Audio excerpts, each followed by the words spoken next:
Radhe Radhe. Welcome to home studio. तो पिछले video में आप लोग ने देखा कि हम अपना दोस्त को बुलाए थे, भाई को बुलाए थे फ्रेंडशिप डे के बारे में बताने के लिए। तो आज भी हम एक भाई को बुलाएंगे और बात करेंगे उनसे कि श्रावण के महीना में पानी क्यों चढ़ाया जाता है, कैसे चढ़ाया जाता है। और हाँ, एक बात और, वो बजरंगबली का भी भक्त है। तो चलिए भाई को बुलाते हैं। तो सबसे पहले इनका इंट्रोडक्शन करवा देते हैं आप सभी से। इनका नाम एजेक्स है। तो भाई welcome to channel. Thank you. तो ये बहुत बड़े बजरंगबली जी का भक्त है। आज बजरंगबली जी का बारे में आज बात नहीं करेंगे। आज बात करेंगे सिर्फ महाकाल के बारे में, महादेव के बारे में। इनसे भी कुछ क्वेश्चंस हैं जो हम लोग करेंगे, तो वीडियो में बने रहे आप। तो जैसे कि आप लोग को पता है, सावन के पवित्र महीना चल रहा है और इसी के बारे में बात करने वाले हैं। इससे महादेव जी के बारे में कैसे पानी चढ़ाएं, क्या नहीं करें। तो भाई, सावन के महीने में ही शंकर जी पे क्यों पानी चढ़ाया जाता है? तो जय श्री राम सभी को। तो बहुत अच्छा क्वेश्चन है कि श्रावण के महीने में ही जल क्यों चढ़ाया जाता है। तो ये एक बहुत पौराणिक कथा से जुड़ी हुई है कि जब बहुत पहले आपको सभी को पता होगा कि समुद्र मंथन हुआ था अमृत निकालने के लिए। तो उस समय जब देवताओं ने और राक्षसों ने मिलकर जब समुद्र मंथन किया था, तो अमृत निकलने से पहले विष निकला था। तो उस विष से सभी को इतनी दिक्कतें हो रही थी। तो अब विष पान कौन करेगा? ना तो कोई राक्षस आगे आया, ना कोई देवता आ गए। तो उस समय सबसे पहले जो आगे बढ़े थे वो हमारे महादेव थे। और उन्होंने बिना कुछ सोचे, सिर्फ ये देख के कि इससे पान करने से सभी की अच्छाई होगी, तो उन्होंने इसको ग्रहण कर लिया। लेकिन वो तो विष था, तो इससे महादेव को बहुत ही अधिक पीड़ा होने लगी थी। तो इससे ये किए थे कि जब माँ पार्वती ने तो उस विष को रोक दिया था कंठ पर, जिनसा को पता होगा कि नीलकंठ का नाम पड़ा था। लेकिन वो विष का जो ताप था वो महादेव सहन नहीं कर पा रहे थे।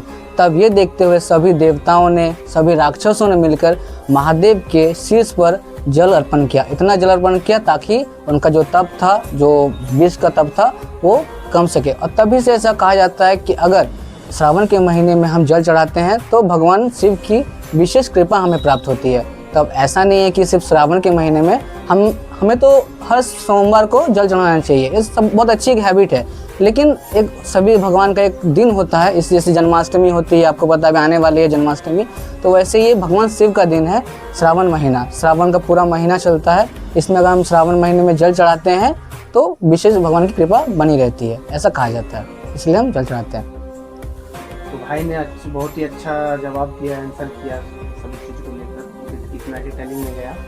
तो हम भाई से पूछना चाहते हैं, भाई कुछ नियम है क्या पानी चढ़ाने में?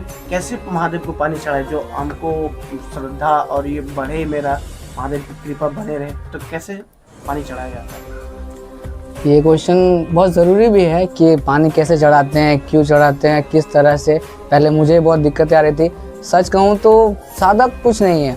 आप खाली एक लोटा जल ले लो, एक बस बेलपत्र ले लो, महादेव हमारे भोले हैं, वो उसी से खींच ले आते हैं। लेकिन कुछ ऐसे नियम होते हैं जो आप करेंगे तो अब अगर आप इसे करते रहेंगे ना, तो एक होती है कि धीरे धीरे आपको उसमें कनेक्शन फील होता है। इस तरह से आप समझ पाएंगे। तो मैं आपको समझाता हूँ ताकि अच्छा हो। देखिए, जैसे मान लीजिए कि ये शिवलिंग है, ठीक है, ऐसा मान लीजिए शिवलिंग है। तो आप देखिएगा शिवलिंग एक आकार होता है, जैसे जो निकला होता है, इधर से पानी निकलता है। तो मान लीजिए ये आप जस्ट सामने देख रहे हैं। तो जो शिवलिंग का जो बायां जगह होता है, ठीक है, मतलब शिवलिंग का दायां, आपका बायां, ठीक है, शिवलिंग का दायां होता है गणेश जी का। तो आप सबसे पहले उस जगह पे पानी चढ़ाया जाता है। उसके बाद शिवलिंग के बाएं तरफ पानी चढ़ाया जाता है, ठीक है, वो होता है कार्तिकेय जी का। फिर जो शिवलिंग का एकदम सामने जो मध्य भाग होता है उसमें जल चढ़ाया जाता है, जिसे कहते हैं ये अशोक सुंदरी का स्थान है। उसके बाद जो शिवलिंग का गोल भाग होता है, कहते हैं कि वो माँ पार्वती की हथेली है, तो उस पर जल चढ़ाया जाता है। और सबसे आखिर में हम जो शिवलिंग का शीर्ष होता है उस पर जल चढ़ाते हैं, भगवान जी का नाम लेके, महादेव का नाम लेके। क्योंकि कहते हैं कि शिवलिंग सिर्फ महादेव को नहीं बताता, बल्कि महादेव के पूरे परिवार को बताया जाता है। तो ये सबसे अच्छा तरीका है। बट अगर इतना भूल जाते हैं तो कोई दिक्कत की बात नहीं है। आप बस हर हर महादेव बोलिए और जल चढ़ाइए, इतना काफ़ी है। और एक बात कि बहुत लोग क्या करते हैं कि इंस्टाग्राम पे देख के या थोड़ा सोचते हैं फैंसी करने के चक्कर में जो शंख होता है जो हम बजाते हैं, उसे सोचते हैं कि हम महादेव जल चढ़ाएंगे। वो नहीं करना चाहिए। वो हमें मतलब हमारे शास्त्रों में कहा गया कि वो गलत है। तो इसका ध्यान रखें कि ऐसा ना करें। बाकी अब जा रहे हैं कि नहीं इस सोमवार को जल चढ़ाने के लिए? एकदम जरूर जा रहे हैं। जरूर जाइए। एकदम जरूर जरूर जाइए। एक बात और आप लोग को कहना चाह रहे हैं हम कि शंकर जी के बारे में इतना डिटेलिंग किया है। एक्चुअली में हमको भी पता नहीं था कि कहाँ पानी चढ़ाया जाता है, कैसे पानी चढ़ाया जाता है। तो ऑब्वियसली इसका बहुत ही हम लोग को सीखने मिला। तो भाई तो आपसे बात करके बहुत ही अच्छा लगा। ठीक है, तो अगर ये सारा चीज़ आपको पता था तो वीडियो में अवश्य कमेंट करें और शेयर करें, लाइक करें, सब्सक्राइब करें तो इस चैनल में बने रहें। तो जोर से बोलिए नमः पार्वती पते हर हर महादेव।